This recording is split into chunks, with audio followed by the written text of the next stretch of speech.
Well, this video will be the last part of the Sanhedrin's first chapter.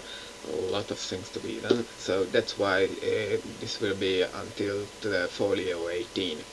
So there was last time I mentioned the calendar system. Well, it has it's a big absurdity with the three things as basic of it: the moon year, the sun year, and most importantly the sacrificial system.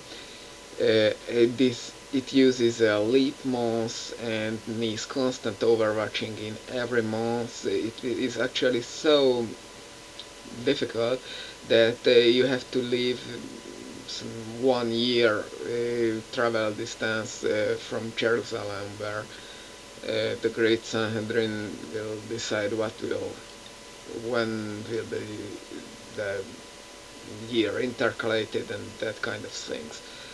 But let's move on. Mm.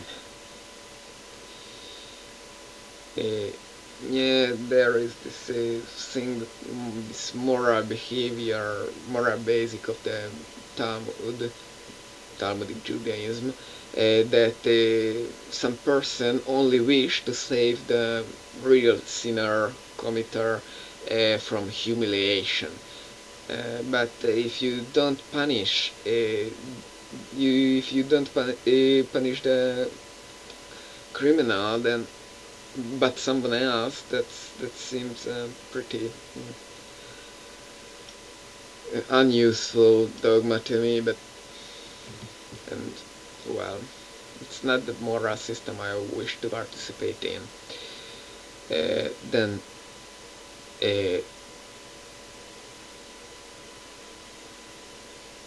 there is a little anecdote or something from the in the Talmud, where Joshua and God has a conversation, and Joshua asks, God comes down and, oh, there are sinners amongst you. And Joshua asks, who are the sinners? God replies, I am an informer. Well, he just informed us that there are sinners in Israel, and we have a whole fucking book, actually, for Judaism, 2 fucking books, or 3, that are contains the information that God gave us. So yes, God is a fucking informer, and the previous thing is connected because there is a great crime, and the punishment is death penalty. But here, God, to avoid humiliation, is advocates that you should just, gamble on who will be executed. It seems pretty immoral to me.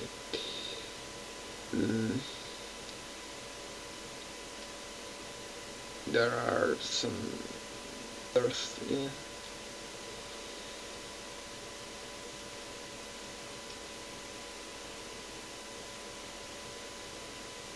I'm just reading my notes. I'm sorry I didn't look through before making this video. There is a story where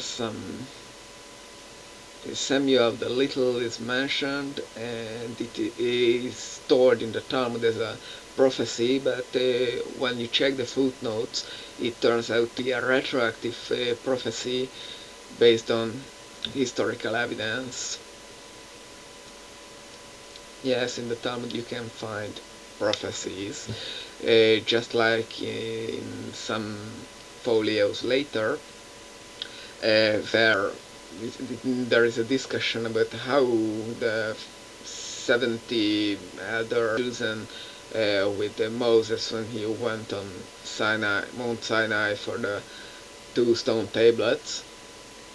And there is this 12 tribes, or it says 12 tribes, and how you choose an equal number from all of it, and it turns out that 2 persons have to be left out, and for an exchange, they are given the power of prophecy, and three possibility is mentioned what they are prophesied. As the Talmud never decided which is the correct interpretation, the correct conclusion, all have equal possibility, so you can choose whichever you like, and for none are told opposition, especially for this one. It is mentioned that these two persons prophesied that once in the future of that time, God will lead the Israelites again to demolish all heathen nations forever. That about tolerance of the Jews. And no one says that, oh, that is not possible because we are the most peaceful and highest moral standard people, and they are have right to religion and equality and whatnot. No, they have to be demolished, destroyed, executed, killed. Yes. Also, somewhere else is mentioned that all foreign land is considered unclean. Another good example of tolerance.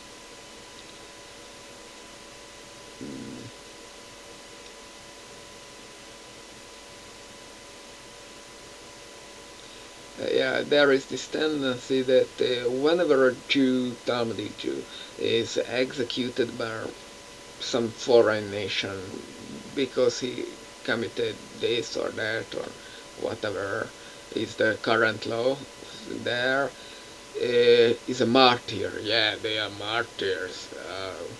I say bullshit, but you know that's the Jewish thinking, so who cares? Yes, actually.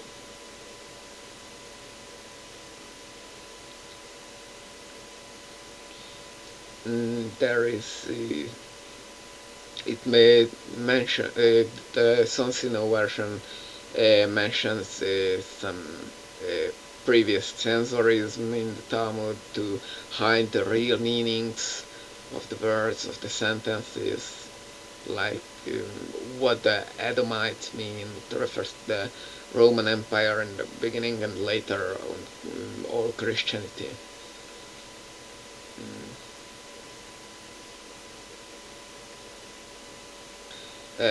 There is a basic of Talmudic exegesis that there is the traditions that you inherit from your teacher, and if you don't have, you cannot base your argument on that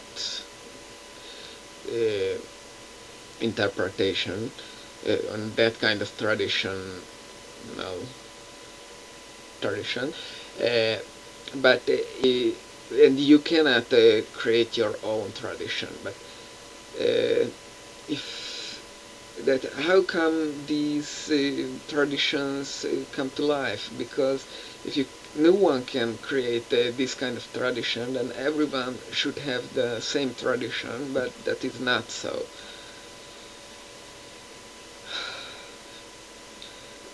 Yeah, finally I only mention some condemnation of towns and tribes.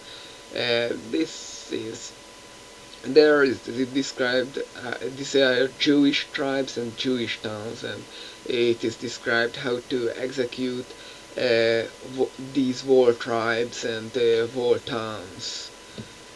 Yes, all the population of them.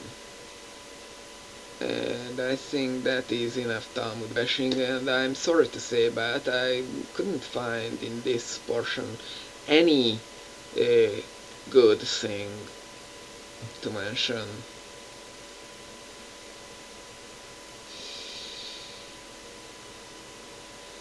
So, thank you for watching.